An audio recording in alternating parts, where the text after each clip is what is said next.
Okay, Thoughts from the Tan Man, Episode 3, Meditation Superpowers. My chair is the Tan Man, in case you didn't catch Episode 1.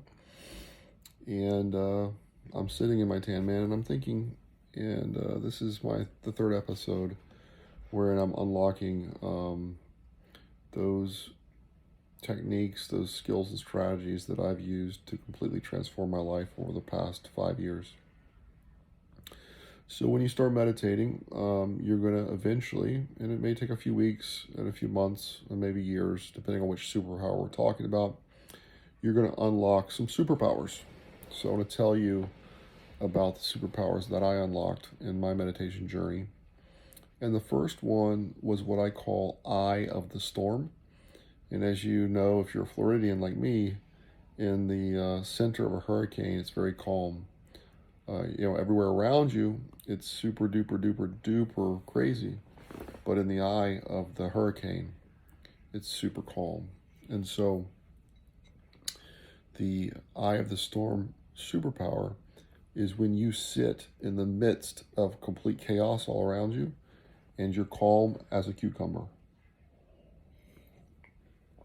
So the way I unlocked that superpower is as I was meditating, as I explained in episodes 1 and 2, you allow thoughts to come and go. And you start to get a little bit of space between a thought and your reaction to that thought. And it's in that space between that you have a lot of room to operate. You start to see your thoughts for what they are, which is thoughts, not reality. They're thoughts about reality, but they're not reality. They're thoughts. And so what I discovered probably 8 weeks into meditating every day during weekdays at lunch for 5 to 10 minutes with my breathing meditation that I described in the last episode, I realized that fear in most cases is a thought. So what do I mean? If you were walking down a trail and a snake jumps out at you, you would feel fear and you would react immediately. You'd react actually before you could think. That's fear. That's legit. I'm not talking about that kind of fear. But what I'm talking about is that most of the fear that we experience is completely imaginary. We imagine some future event, or we imagine that something might go wrong, and we create a feeling or a thought of fear in our mind, and then we feed ourselves that thought of fear. We have that thought of fear, and then we believe it. We don't question it. We don't see it as a thought. We see it more as reality instead of thought. And we spend our whole lives reacting to these fear thoughts that we have. Well, after about 8 weeks of daily meditation, I started to see fear as just a thought. And like in meditation, when you have a thought that's other than the focus of your meditation, you let that thought go by refocusing on the focus of your meditation, and then the thought goes away. I realized that fear, you can treat fear the same way. If you recognize a thought, look at the thought, separate and apart from yourself, separate and apart from reality. Oh, here's this thought. What is this thing? Oh, this is a fear thought. Okay. How justified is this fear thought? Like, what's the reality behind this fear thought? And I developed this capacity to just ignore fear thoughts, let them float away, focus on something else.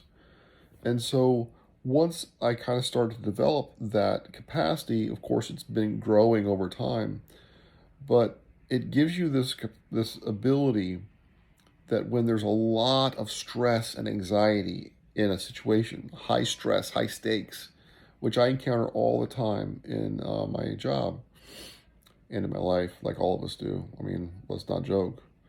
When I'm in that high stress situation, I notice that other people are spending a huge amount of their mental, emotional capacity reacting to fear and anxiety thoughts, whereas I can focus on what actually matters in the situation and not react in any way to all the fear and anxiety thoughts.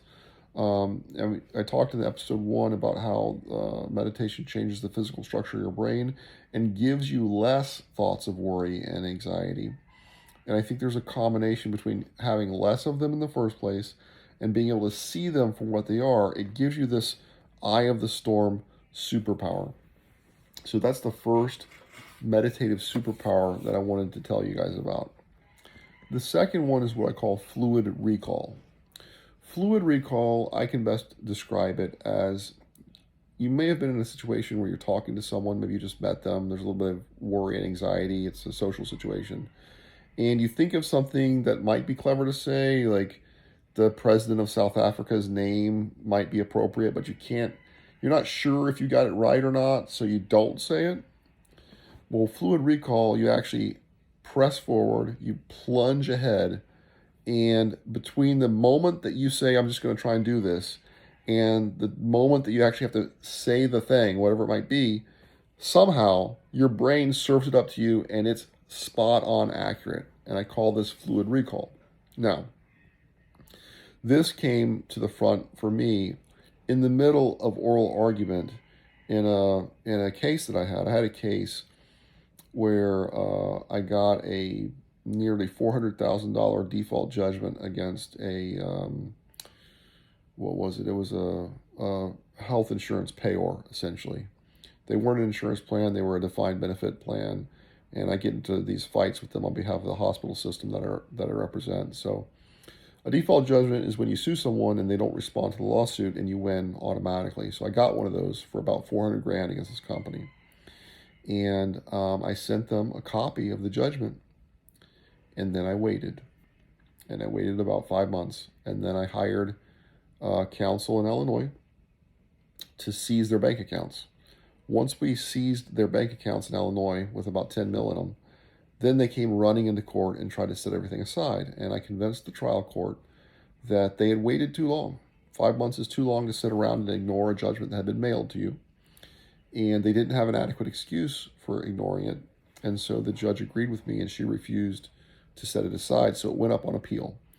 And in an appeal in state court, you have a 3-judge panel that comes in and looks at everything, and it's very hard to get a judgment like that to stick because there's a bias in the courts in favor of trials on the merits of a case instead of winning on a technicality like I had done.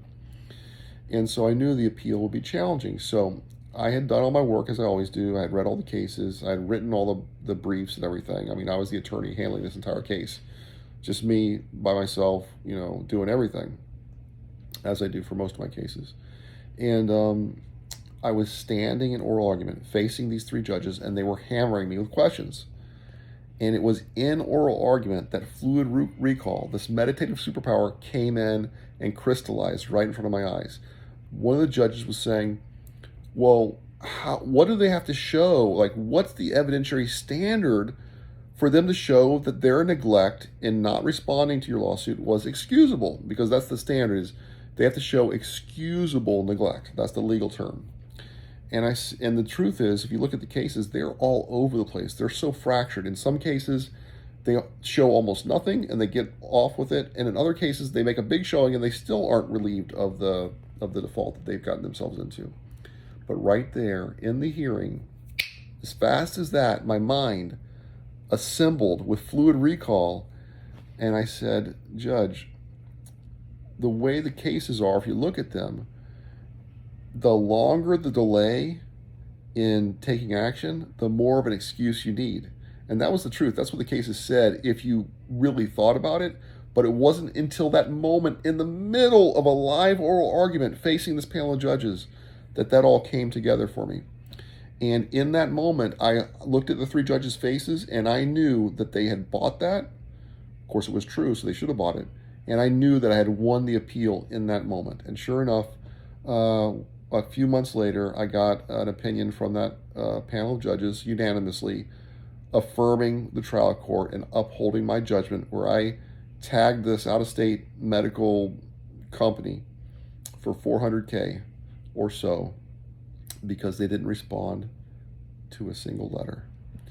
And those are 2 of the meditative superpowers that you can unlock in your life if you start meditating daily. There's a couple more that I'll talk about real quickly. One is waking dreams. You'll find that as you meditate, the line of distinction between dreaming, like REM dreaming, and reality when you're awake, it starts to get blurry.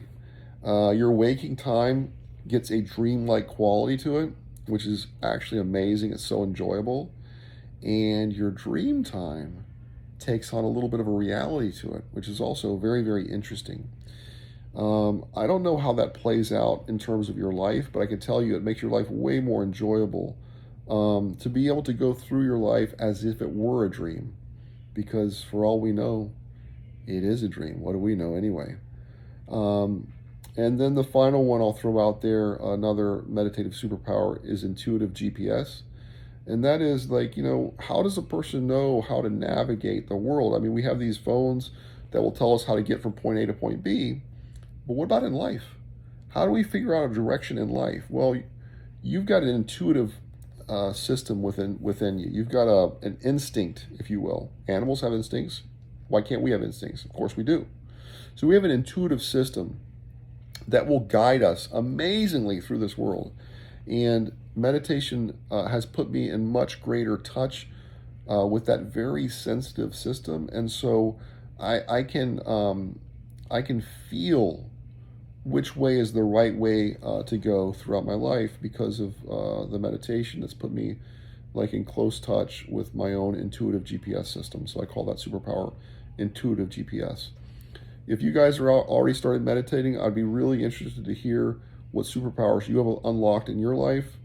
It really is the biggest game changer out there, bar none. Anytime I meet someone who needs help, my first advice always is just start with 5 minutes of meditation every day. All right, be well. Episode 3 is in the books. Thoughts from the Tan Man. If you like it, leave me some comments. If you like this content, please subscribe. Smash that like button. And I'll see you guys on the flip. Peace.